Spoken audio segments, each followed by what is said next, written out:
A better way to pay your UTG fees with instant proof of payment and real-time student portal update. Paying your University of the Gambia fees has never been easier or more convenient. With EcoBank, students, parents and guardians can pay UTG tuition and related fees through our secure digital banking channels such as EcoBank mobile app, EcoBank Online and EcoBank Omni Lite. Once payment is completed, instant proof of payment is generated and the UTG student portal is updated in real time, allowing students to proceed immediately with registration, course selection and clearance without unnecessary delays, while giving parents and guardians peace of mind that payments have been successfully processed. How to pay via the EcoBank mobile app. Open the EcoBank mobile app and navigate to the home screen. Select Pay Bill, choose Pay a New Bill and select Schools from the category options. Select University of the Gambia. Select the specific product you are paying for. Enter your matriculation number and tap Continue. Validate your details. The system will display the payable amount. Press Continue to confirm the payment. An e-receipt is generated automatically as proof of payment with real-time updates on the student portal. How to pay via EcoBank Online or Omni Lite. Log in to EcoBank Online and Omni Lite using your credentials. Select the menu and choose Bill Payments. Choose Quick Bill Pay and select School from the category options. Select University of the Gambia. Select the specific product you are paying for. Enter your matriculation number and tap Continue. Validate your details. The system will display the payable amount. Press Continue to confirm the payment. An e-receipt is generated automatically as proof of payment with real-time updates on the student portal.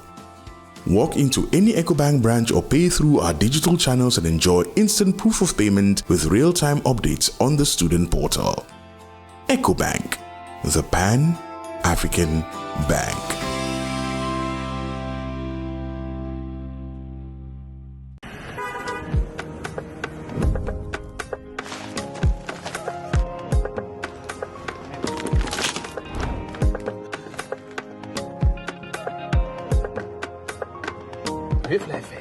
Santa Yala.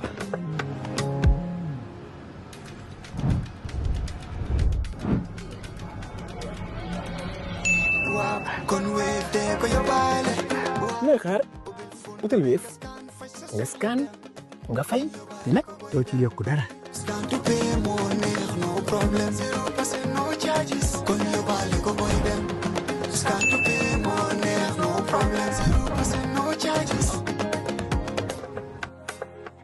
Jar Oil Company stands tall as a trusted name in energy, keeping the Gambia moving with service stations across the country and a commitment to innovation and reliability. In Farafenni, Jar Group is reshaping our industrial landscape.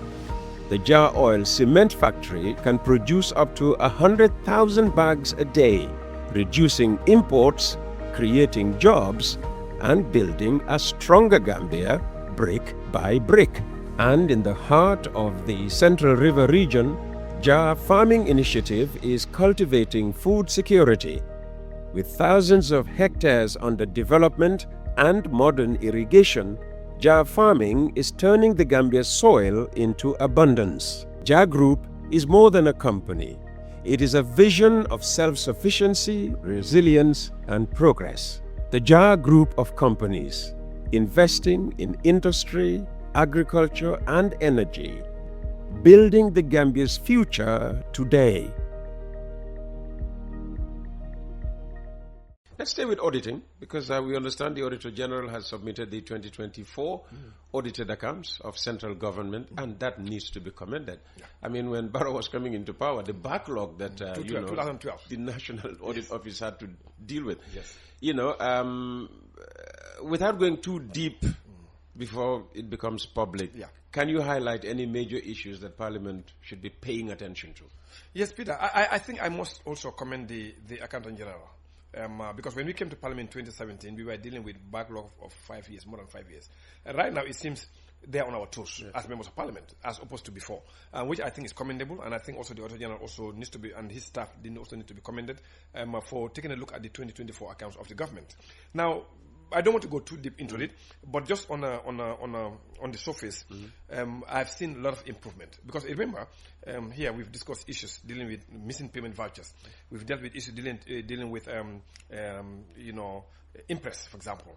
And when you look at this current one, you hear that issues have drastically been improved. And that's the reason why with Parliament, that's what we want to say. It's not like we want to put anybody in trouble, but again, when issues are raised by the auditor, we need to take a look, make a recommendation, and so we follow you. So generally, still now, the issue of reconciliation is a problem. And based on our initial analysis, and for the past few years, the issue actually has to do with the system issue. They use EPICO, which is an integrated financial management system.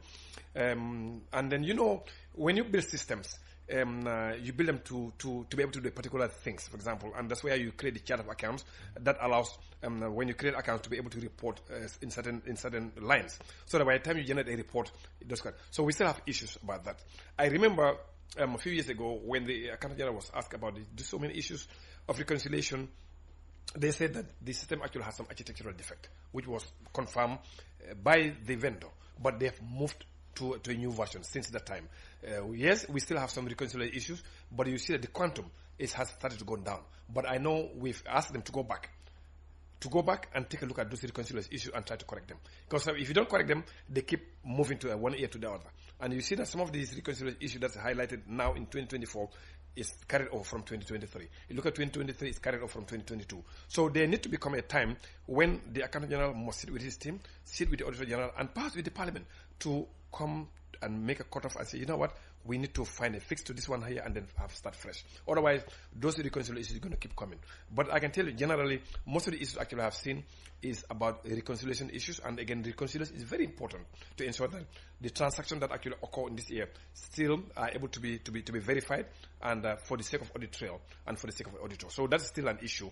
But in terms of Impress, in terms of missing payment voucher, there's great improvement, and I must commend the Accountant General for that. Now, you see, sometimes people, we point finger at them.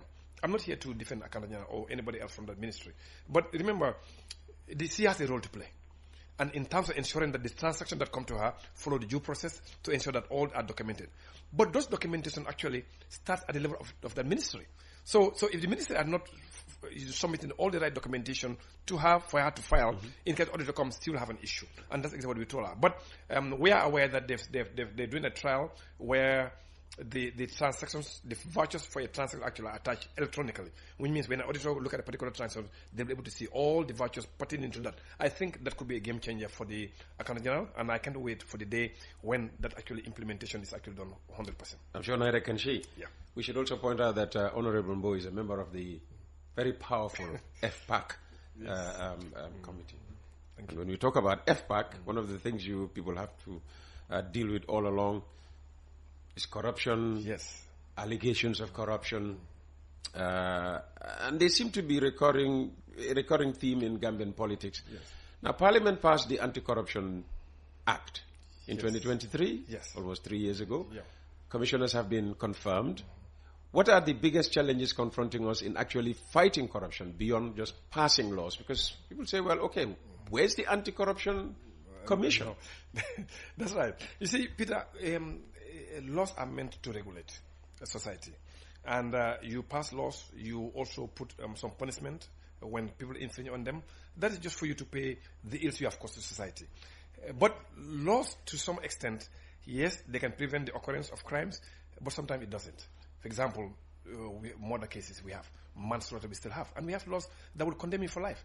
In fact, but does that stop people committing those crimes? They still not do that. And it's the same thing with the corruption issues.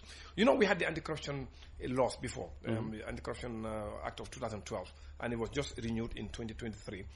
Now that they're supposed to have 3 commissioners, they were brought to Parliament. They went through a vetting process, and they vet by some institutions, and they submitted 3 to the President, and the President submitted those 3 to us, and we confirmed as a Parliament. So the next step is for the President to swear them in and then create an office. In fact, we already even have a budget line for them to start to operate this year. Oh, that's actually done by the Parliament. But the issue of corruption, Peter, is a worldwide issue. Everybody accepts that. It's an issue that has been with the human being since we were created. Remember when they asked not to take the apple? So, but the issue is like, for me, it may not be really very, very, I don't know, but I'll say it.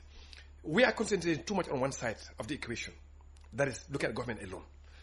And I do understand why, because the government have been entrusted with the resources of the population, which is fine. They're the ones who take taxpayers' money. Yeah. And they are the people that are also implement the laws, and they are the people that will prosecute people that infringe on those corruption laws.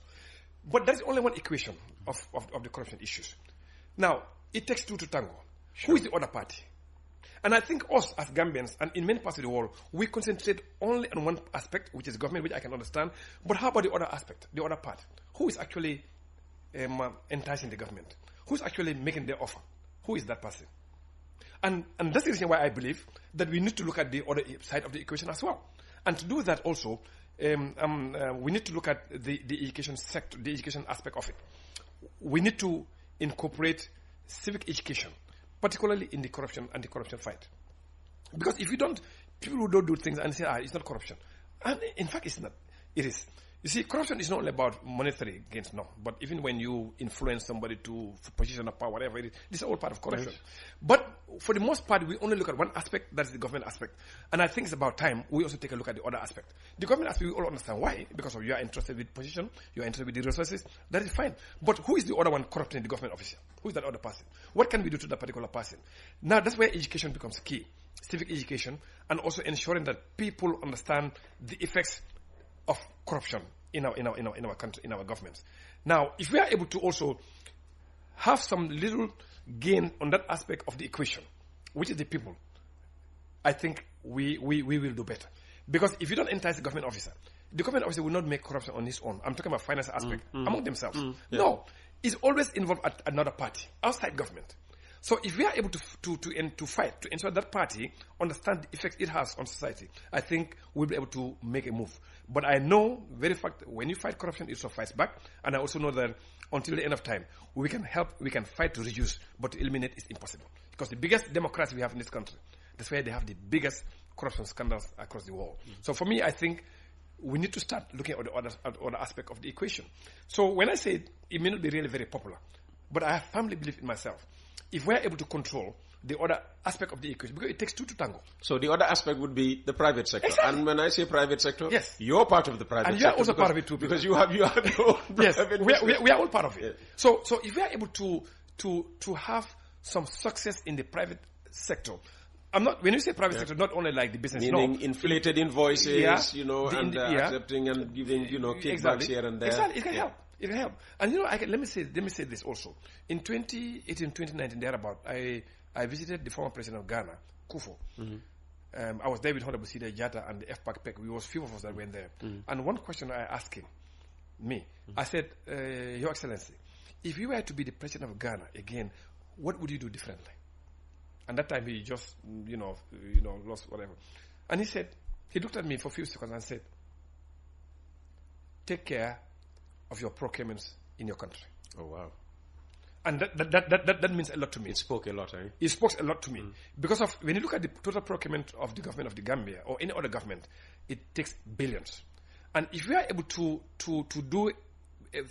improve on our processes, that will be able to cut some of the wastage, that will be able to cut some of the corruption allegedly by people, government or the private sector. I think we may be able to go very far in being able to get additional funds to be able to do A, B, C, and D. And when he said that to me, I think deeply. I said, you know what, this old man is very right. And the other aspect I don't need to mention, but it was about term limits or something, because Ghana is 4 years, so he doesn't agree with that. But that was okay. But the biggest thing he asked me to take a look at when you go back to your country, take a look at your procurement. Aspect and the process. Very good. And that is are you looking at procurement in Parliament? Yes, we do. And that's the reason why we came with the new Procurement Act. It was tough to pass, but finally we were able to do that. And I understand that the GPP actually has come up with a new regulation that will able to guide them in their implementation. And I think we are good to go. But again, laws is as good as the implementation. Absolutely. No matter how good they are, if the implementing agency is not doing the right thing, we won't get anywhere. So for you, civic education is not just about going around once every 5 years and encouraging people to go and get a voter registration card and take part in the elections and be peaceful, wait for the results. After the results, celebrate if your party wins in a civilized manner. And they should actually include things bordering on morality, exactly. if you like. In fact, you are quite right. It's on morality. You see, the moral compass is difficult to say, well, I hold there. But the issue of, you see, when you talk about the most pressing issue of any country, one in terms of food security, in terms of corruption, in terms of security, those are the kind of things that people need to be aware of. For example, when you talk about corruption issues, the way we fight corruption, I think civic education should be at the center of everything. In fact, when you look at the ABC, which is the African Union Bureau on corruption and stuff like that, and they do a lot of civic education. They prepare pamphlets and to tell the population, oh, A, B, C, and D, when you do this corruption. Now they try to ensure that they educate them for them to understand. If I come to here, Peter, you are the MD here, or is it because you are my guru? Then I try to make you do. I mean, it's not correct. It's wrong. And I come here to you. Somebody else can go somewhere, and at the end of that, it will be endemic in our society. Yeah. And civic education, for me, I strongly believe, is one thing that we really need to look at.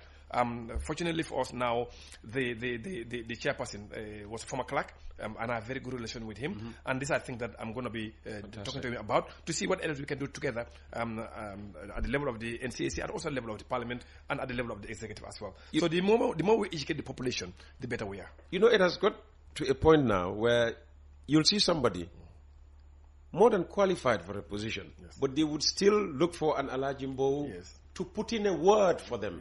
No, in fact, you are perfectly right. I remember a few weeks ago, there's this young lady. I've not met her in person, but she's going to the same UTG, which is University of Science and Technology, with my daughter. USET, with my daughter. And my daughter called and said, Daddy, what can you do to help this lady? Because otherwise she'll be asked to leave because she didn't pay school fees and stuff.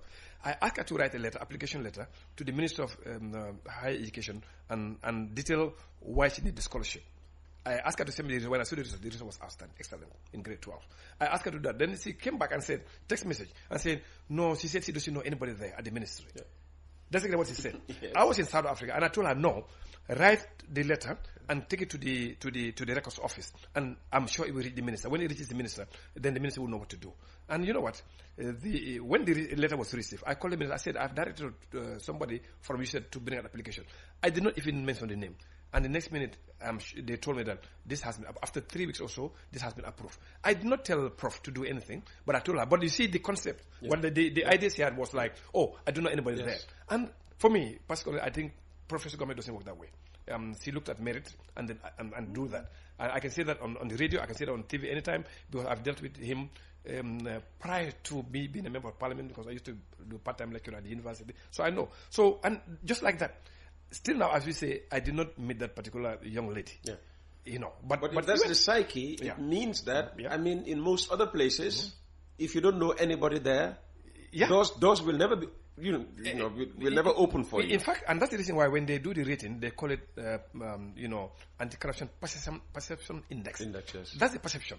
So, and you know what, sometimes people, when they perceive something, is their reality. So I think we need to change that perception, that, you know what, it's not like always you need to somebody to be able to get A, B, and D. And once we start to develop that perception, say what, based on merit, I think we will get somewhere. But anything, I have to go to the Peter government, or I have to go to Mbowe to be able to get A, B, and D, it's going to continue like that. But when we remove that from our minds and think in such a way that, well, I deserve to have A, B, and D, and they say what I told her, I said, just go. In fact, even the day that she was submitting the letter, they said, who do I ask for? I said, don't ask for anybody. They said, that'll be very difficult for me to say. I said, no, just go and say, Honorable Mbowe asked me to bring this letter to the minister. Even that letter, my name was not anywhere there. So she went, and she was was attended to by the security, and they took her to the minister's office to submit the letter, and this was fantastic. Exactly.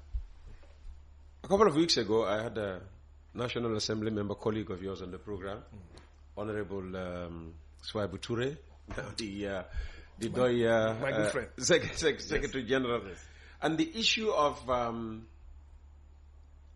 parliamentary decisions being implemented by the executive came up.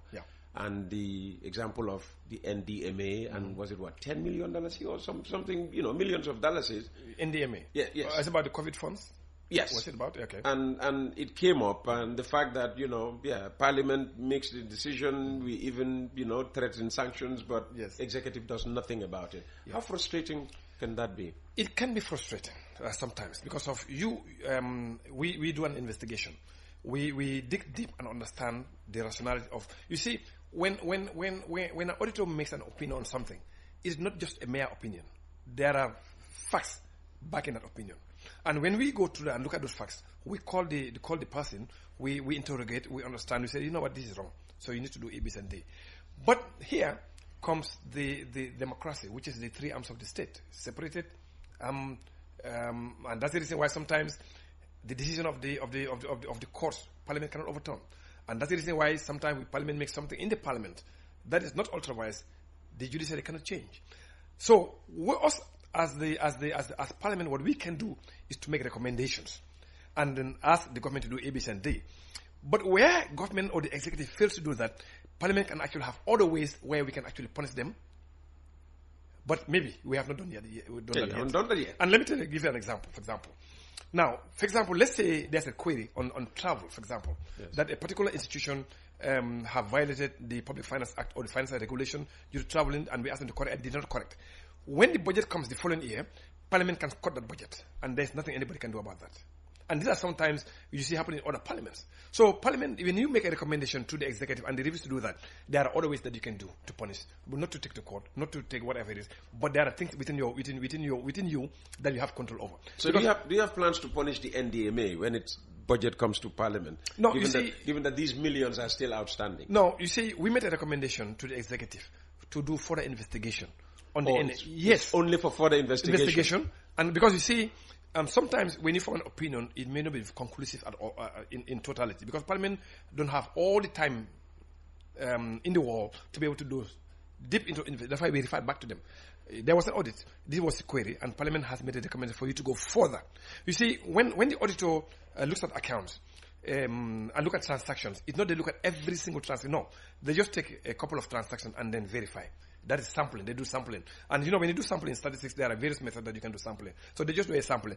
But the sample that you take, you can use that to form informed decisions. So when they come up with an issue, and Parliament agrees with them, then Parliament makes a recommendation to the executive, through the president, to be able to go look deep into it, investigate, and come back. Just like what we have done also with some vehicles that were purchased, and two of the vehicles pickups were not seen. And it was considered that one of the vehicles was supposed to go to Panjang PIU. And I was following up on that one and realized actually the vehicle was at DLAC. I said, we need to get our vehicle back. But by the time you look at the vehicle, I don't need it anymore. I said, get us another vehicle, because this one has been used for 3 or 4 years. When the security uses some of these vehicles all over the place. So that's some of the things that we do. They said, okay, you know what? Don't worry. We'll ensure that we get another vehicle for them. And these are some of the things that you actually do. But in terms of the recommendations, it's a recommendation. It's not like something that we can force them to do. But it can prick. So Parliament cannot impose on the executive? No, it cannot. Because you see, we have the separation of powers. One is a separation of three arms of the state separated. It doesn't mean that one should overpower the other. Okay. And that's the reason why presidential power is in check. And that's the reason why judiciary also is in check. Judiciary, they submit their accounts to us. We approve their budget. We can cut the budget of the judiciary, same thing with the Parliament. But again, when Parliament makes laws that are ultra-wise, that has gone beyond their powers to make laws, judiciary say, no, you cannot do this. And again, what happened with the issue of KMS and Gambia and the state attorney general. So it happened. So there's a way that we check each other, but you cannot impose. But you have some additional powers that you can utilize to ensure they punish them in a very legal way. And the example I gave you is through the budget, for example. You can approve, you say, you know what, this one I'm not going to approve because of A, B, C, and D. So we cut. And again, I can give another example. For example, the office of the vice president, in terms of rent and rates. I'm very particular about that because we spend more than 300 million on rent and rates. I said, we need to keep reducing this. Let's take part of the money. Let's go and get a building and reduce the rent. Yes. Because government is competing with the private sector in rent, so it actually makes it up. That's my belief. Yeah.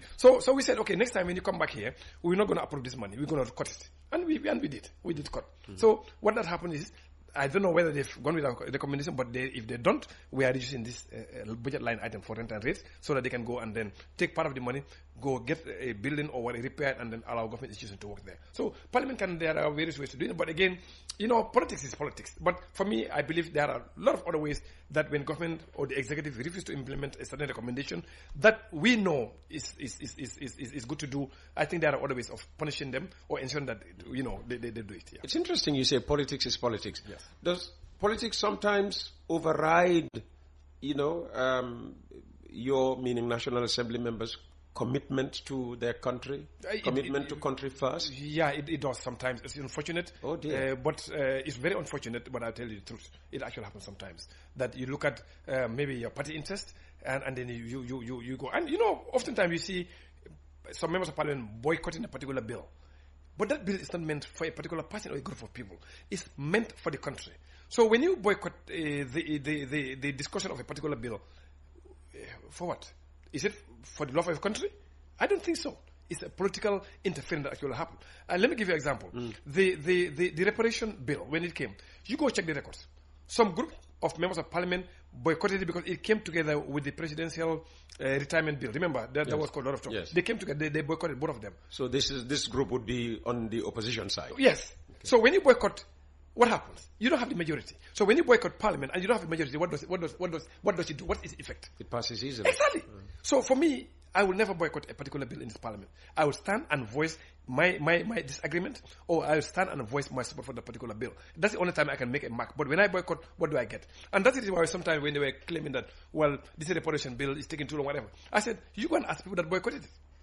Don't ask me, go ask them. But fortunately, we were able to debate it and we were able to pass it. And now the Reparation Commission is in full-fledged. So if we all boycotted that thing, what was going to happen? Until today, that reparation bill was not going to pass in Parliament, or it failed. Whose interest?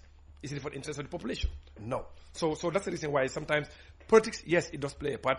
But I just pray that members take a look at it, deep reflection, to ensure that whatever we do, we swear to the Quran to do our work without fear, favor, or ill will. And once we remember that, and that's the first thing in 2017 when I met Sida Jatla, what he told me. He said to me, Mbowe, whenever you enter these chambers, take that NRP cap, leave it in the door here, and go in there with the consent to help the Gambian people. That's whatever he told me. And until today, that's what I work with. That's what I with Sida Jat. Fantastic. Yeah. You're still in touch with him? Oh yeah, he's my dad, my uncle, my everything. Fantastic. It's already 10 o'clock, 2 minutes past 10 o'clock. The country's rising debt has raised concerns about debt distress. Now, from your vantage point in Parliament, how serious is this problem? And what measures should government take to prevent debt from undermining our economic stability? Yes, Peter, the issue of debt across the continent, these are things that we also discuss at the level of the African Parliament. Because when we discuss African issues in general, not a particular country. But I think it's a big issue across the continent, and Gambia is not an exception.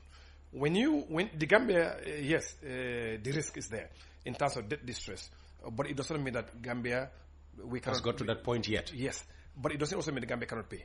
We can pay, but it will take a lot of our money that we do, because for example right now we are taking is it 40-something%? Not it's less than that. It's less than 30% of our revenue goes towards paying debt.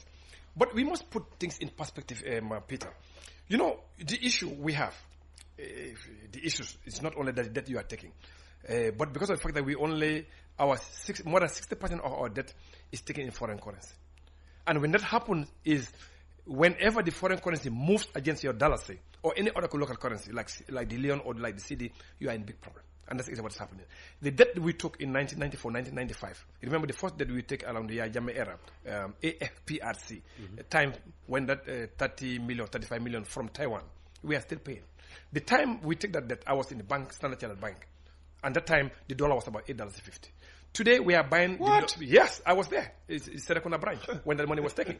Now, today, we are paying for that debt that we've taken in 1994, 1995, thereabout.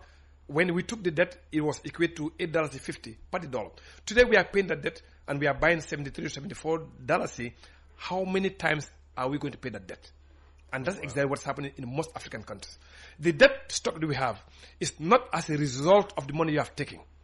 No, but as a result, a big chunk, 20% or more of it, is as a result of the devaluation of your own currency against the dollar or against the pound sterling, against the euro, because of these are foreign debts.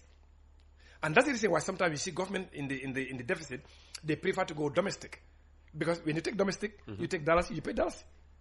But the other aspect of that is the issue of competing with the private sector also to take money from this commercial bank. That's the other aspect. But for me, I think they are also short term. The long term debt you can plan and long term and then be able to pay whatever. But the issue is when the foreign currencies move against your own currency, that's a disaster. You're in trouble. And that's the reason why we keep discussing this at the level of the African Parliament. And what the AU came up with a few years ago is something they call the Pan-African Payment and Gross Settlement System, where if a customer in Gambia, a company in Gambia, or somebody in Ghana, instead of using dollar or the euro, the two central banks can settle one another in cedis or in dollars without using dollar or without using euros. If that is implemented across the continent, at least that will give us a breathing space. But the biggest challenge we need to have as a continent, or as a country, Gambia, for example, we need to increase our revenue mobilization, domestic revenue mobilization, and try to shy away from these loans, and then try to do things within our means. When I say that, when people keep saying that, cut your coat according to your size, I say no, cut your coat according to the clothes you have, not your size, because you could be oversized. And that would cause problem. So cut it according to the cloth that you have. And the cloth that you have is the revenue that you have for the country. You make your projects based on that and try to reduce a lot on this domestic borrowing. And I think for the past 2 years, I think the government has been really very disciplined in terms of foreign borrowing. Really. For me, 2025, I don't even remember when we had domestic foreign borrowing. I cannot remember. It may have, but I don't know. The only one I can think about maybe the completion of the OIC. I don't know whether it was 2024, 2025. Outside that, I did not remember anything. And I think that is what we got to do. You look at the revenue also generation of the government of the Gambia.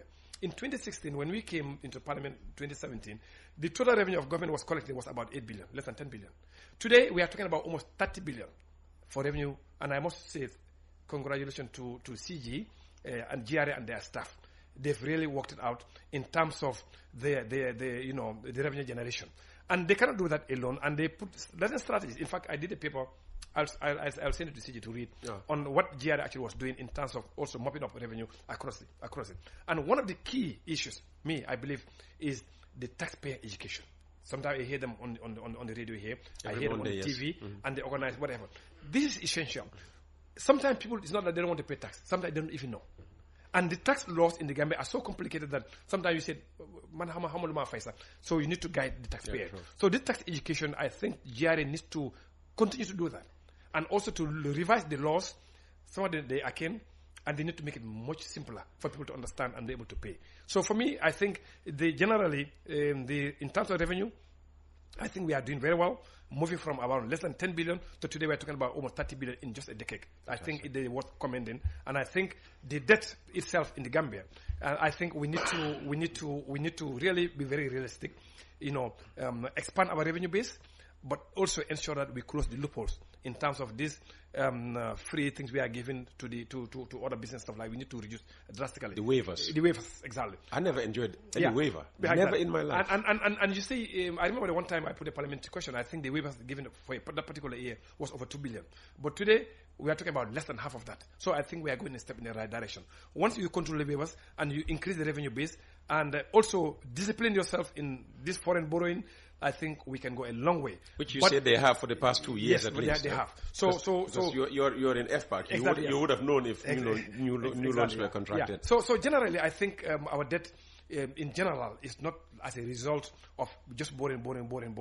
No, the issue of the forex exchange is taking a big chunk of it, and I think the only way we can do that is for African continent to come together and have one currency, and to ensure that we can trade among ourselves more, and for Gambia to reduce their dependence on import and increase our exports. When we do that, the strain on the dollar can be stabilized. Absolutely. And otherwise, we will be stabilized. Exactly. It needs to be stabilized, especially against the CFA. Yeah, and I want to give a caveat. I'm not an economist.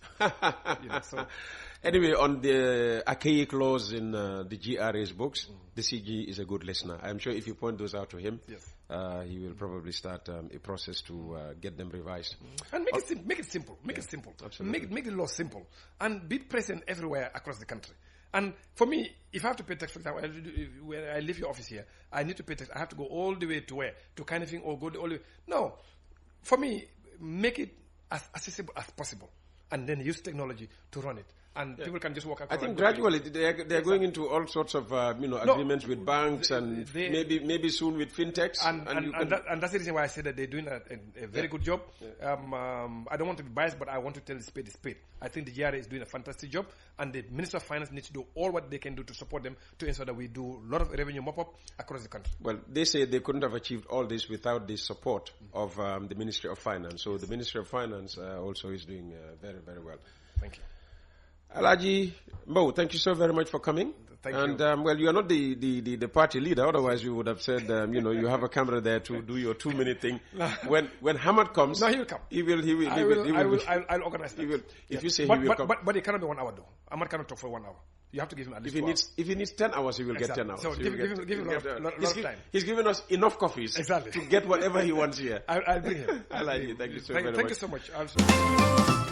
A better way to pay your UTG fees with instant proof of payment and real-time student portal update. Paying your University of the Gambia fees has never been easier or more convenient.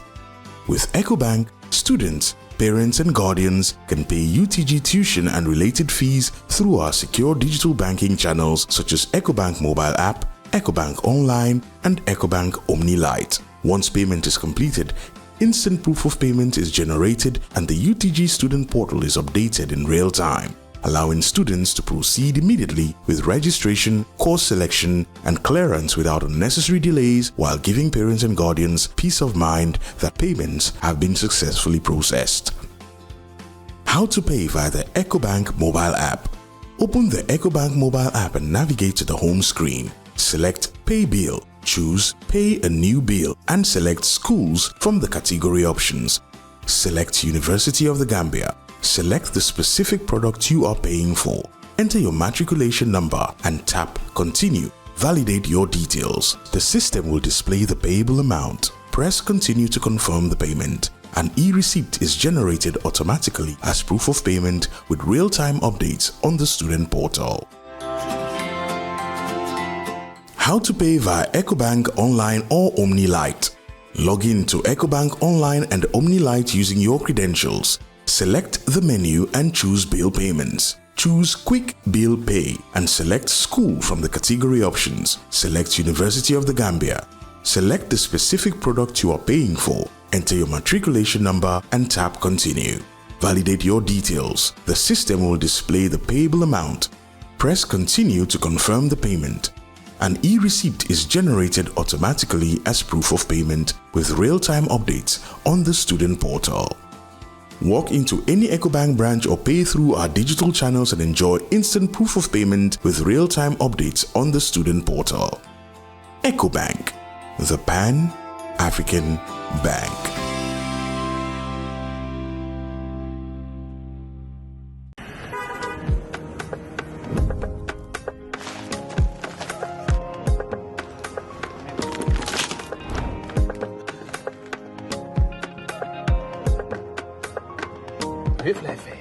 sant yàlla.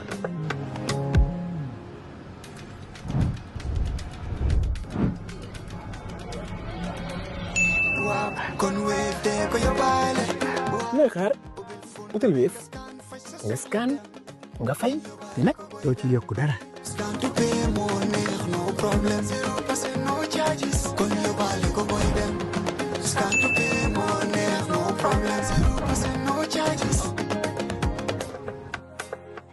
Jar Oil Company stands tall as a trusted name in energy, keeping the Gambia moving with service stations across the country and a commitment to innovation and reliability. In Farafenni, Jar Group is reshaping our industrial landscape. The Jar Oil Cement Factory can produce up to 100,000 bags a day, reducing imports, creating jobs, and building a stronger Gambia brick by brick. And in the heart of the Central River region, Jar Farming Initiative is cultivating food security. With thousands of hectares under development and modern irrigation, Jar Farming is turning the Gambia's soil into abundance. Jar Group is more than a company. It is a vision of self-sufficiency, resilience, and progress. The Jar Group of companies, investing in industry, agriculture, and energy, building the Gambia's future today.